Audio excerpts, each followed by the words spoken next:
Hello दोस्तों, कैसे हैं आप सभी। उम्मीद करता हूँ आज से बहुत ही अच्छे होंगे। तो आज के इस वीडियो में हम पढ़ने वाले हैं क्लास 9th और क्लास 11 रसायन विज्ञान का बहुत ही इंपॉर्टेंट टॉपिक जो है भैया इलेक्ट्रॉन की खोज या कैथोड किरणों की खोज। यदि आपको इलेक्ट्रॉन की खोज आता है या कैथोड किरणों की खोज आता है, जो यहाँ पे बताया जाएगा वही भैया लिखना है, क्योंकि दोनों बात एक ही है, या तो इलेक्ट्रॉन की खोज के हैं या कैथोड किरणें के हैं। तो आशा करते समझ गए होंगे। तो चलिए दोस्तों अपने टॉपिक को शुरू करते हैं। तो यहाँ पे हमने सबसे पहले लिखा है इलेक्ट्रॉन की खोज या कैथोड किरणें। अब ये इसके बारे में सबसे पहले इन्होंने बताया था जो जूलियस प्लांकर हैं, एक जूलियस प्लांकर नामक एक वैज्ञानिक थे। इन्होंने क्या बताया कि इन्होंने एक सबसे पहले एक विद्युत विसर्जन नली लिया। क्या लिया? एक विद्युत विसर्जन नली लिया। ये विद्युत विसर्जन नली है और इस विद्युत विसर्जन नली में इन्होंने सबसे पहले क्या किया, एक इन्होंने निर्वात पंप लगाया। ये क्या है भैया? निर्वात पंप। देखिए एक एक बात आपको समझते हुए जाना है। मैं आशा करता हूँ जितनी बातें यहाँ पे लिखवाई गई है सब आप यहीं से बोलेंगे, देखते रहिए। ये इन्होंने एक क्या लिया, विद्युत विसर्जन नली लिया और इस विद्युत विसर्जन नली में एक निर्वात पंप लगाया। अब इस निर्वात पंप के सहायता से भैया इसमें विद्युत विसर्जन नली में निम्न दाब कर दिया। क्या भैया? निम्न दाब कर दिया। ठीक है, किसकी सहायता से? निर्वात पंप की सहायता से। उसके बाद ये जो विद्युत विसर्जन नली है इसमें इन्होंने क्या किया, दो धातुओं के प्लेट लगाया। ठीक है, ऐसे ये देखिए दो धातुओं के हमने प्लेट लगा दिया। अब इन्होंने दोनों धातुओं के प्लेट को, एक धातु के प्लेट को इन्होंने क्या किया, एक धातु के प्लेट को इन्होंने बैटरी के ऋण सिरे से जोड़ दिया। ठीक है, इन्होंने क्या किया, बैटरी के ऋण सिरे से जोड़ दिया, एक को बैटरी के धन सिरे से जोड़ दिया। हम इतनी बात तो जानते हैं ना कि जो छोटा वाला डंडा होता है वो माइनस का होता है और जो बड़ा वाला डंडा होता है वो क्या होता है, प्लस का होता है। फिजिक्स में तो आपने पढ़ा ही होगा। ठीक है, तो भैया जब इसको छोटे वाले डंडे को मतलब ऋणात्मक से जोड़ दिया तो अब इस पर क्या हो गया, तो अब इसे हमने क्या कहा, कैथोड किरणें कहा, कैथोड प्लेट। ठीक है, कैथोड प्लेट। और इसको भैया धन से जोड़ा तो इसको हम क्या कहते हैं, एनोड प्लेट। ठीक है, एक एक बात समझते हुए जाना है। ये है कैथोड प्लेट और ये है एनोड प्लेट। अब भैया यहाँ पे जो क्या लगा है, बहुत सारे सेल लगे हुए हैं ना। जब बहुत सारे सेल आपस में जुड़े होते हैं तो उसे बैटरी कहते हैं। तो भैया यहाँ पे बहुत अधिक सेल लगे हुए हैं, इसके कारण जो ये बैटरी है ये उच्च विभव का है। क्या भैया?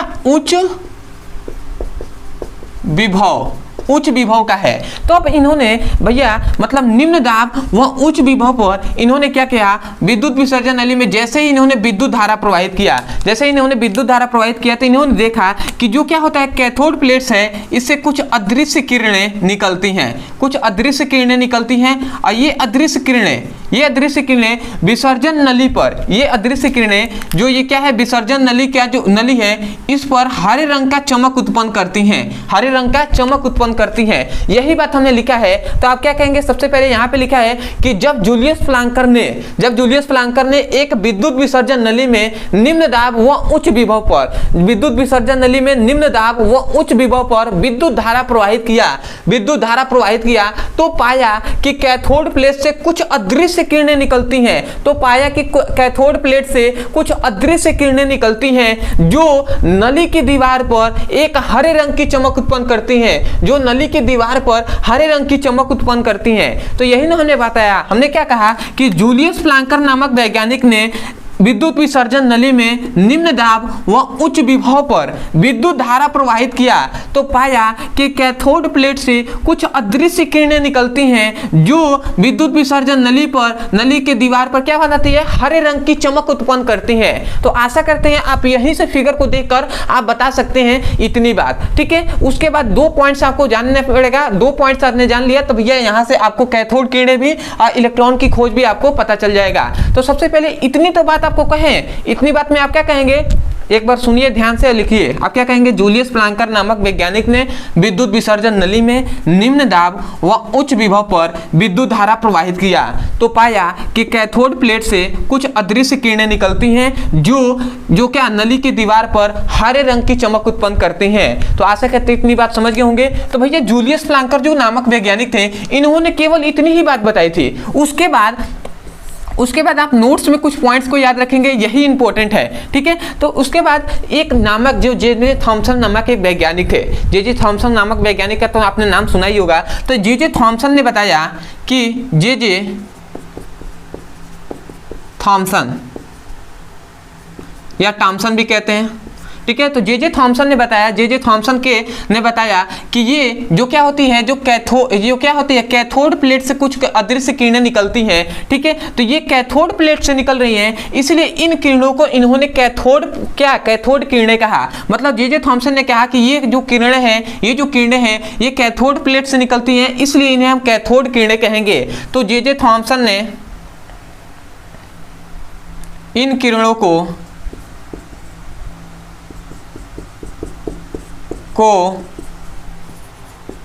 कैथोड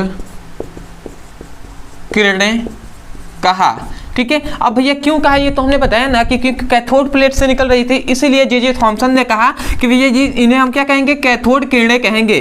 इन किरणों को क्या कहेंगे, कैथोड किरणें कहेंगे। तो आशा करते हैं सबसे पहली पॉइंट्स आपको समझ में आ गया होगा। तो आप इतनी बात लिखने के बाद आप कह सकते हैं ना कि आप ऐसे कह सकते हैं कि ये किरणें कैथोड प्लेट से निकलती हैं, इसलिए जे.जे. थॉमसन ने इन किरणों को कैथोड किरणें कहा। इतनी बात कह देंगे तो कैथोड किरणों की तो खोज यहाँ पे हो गई।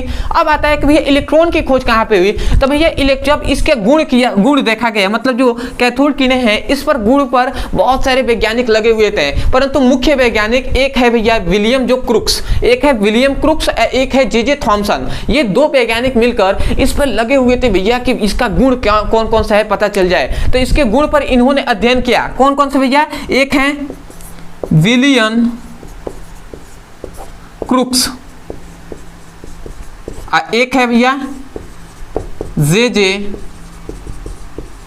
थॉमसन, ठीक है। तब विलियम क्रुक्स और जे.जे. थॉमसन ने इनके गुणों पर अध्ययन किया, किनके, कैथोड किरणों के गुणों पर अध्ययन किया। और इन्होंने पूरे गुणों के अध्ययन करने के पश्चात जे.जे. थॉमसन ने बताया कि इन किरणों पर जो कैथोड किरणें होती हैं ये धनात्मक होती हैं, ऋणात्मक होती हैं। ये कौन सी भैया, ऋणात्मक होती हैं। इसलिए इनको क्या कहा गया, और भी बहुत सारे इसके गुणों पर डिस्कस करके इनको कहा गया कि ये जो किरणें हैं इसे हम इलेक्ट्रॉन कहते हैं, जो कि प्रत्येक पदार्थों में पाया जाता है, ठीक है। तो ये इलेक्ट्रॉन है, ठीक है। अब इसके गुणों पर डिस्कस किए थे इन्होंने, ठीक है। जे.जे. थॉमसन ने बहुत से इनके गुणों पर बताया। इन्होंने कहा कि भैया जो एक मान लेते हैं ये धनात्मक प्लेट है और एक क्या है, ये ऋणात्मक प्लेट है।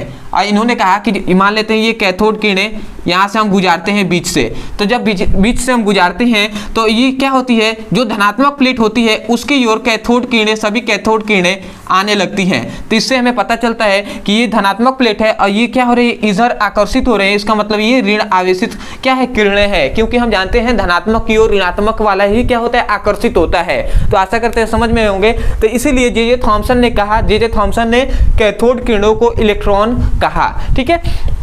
तो आशा करते इतनी बात आप लिख लेंगे और बहुत ही अच्छे समझ में आ गया होगा आपको। तो इतनी बातें यदि आता है इलेक्ट्रॉन की खोज तो आपको इतना लिख देना है, ठीक है। और अंत में मैं यही कहूँगा, यदि कोई भी टॉपिक आपको समझ में नहीं आता है तो केवल आपको उस टॉपिक का नाम लिखना है यूट्यूब पर, अंत में हमारे चैनल का नाम लिख देना है ब्रदर सर या PBC ब्रदर सर, आपको वीडियो मिल जाएगा। वहाँ से जाकर आप अच्छे से पढ़ाई कर सकते हैं, क्योंकि हमारे मेन चैनल का नाम है, उस पर सभी क्लास का फिजिक्स और केमिस्ट्री का पढ़ाई कराया जा रहा है, चैप्टर वाइज सीक्वेंस में एक एक करके वीडियो को। तो यदि आप पढ़ना चाहते हैं तो यहाँ पे एक नंबर दिया जा रहा होगा, इस नंबर पर आप व्हाट्सएप करके जिस भी क्लास का आपको पढ़ाई करना है उस क्लास का फिजिक्स और केमिस्ट्री का यहां से लिंक प्राप्त कर सकते हैं। अदरवाइज यदि क्लास 9th का ही फिजिक्स और केमिस्ट्री का पढ़ाई करना है तो इसी वीडियो के डिस्क्रिप्शन बॉक्स में लिंक दिया गया है, या आप यहां से भी जाकर मांग सकते हैं, ठीक है। तो चलिए दोस्तों, आज के लिए इतना ही। मैं यही कहूँगा, यदि समझ में आया है तो सबसे पहले तो चैनल को सब्सक्राइब कर दीजिएगा, क्योंकि आप सपोर्ट नहीं करेंगे तो कौन सपोर्ट करेगा। यदि आपको समझ में आया है और आप ही सपोर्ट नहीं करेंगे तो जिसको समझ में नहीं आया वो तो सपोर्ट ही नहीं करेगा ना, आपको सपोर्ट करना होगा ना। तो आशा करते समझ गए होंगे। तो चलिए दोस्तों, आज के लिए इतना ही, मिलते हैं अगले वीडियो में, तब तक के लिए धन्यवाद। जय हिंद,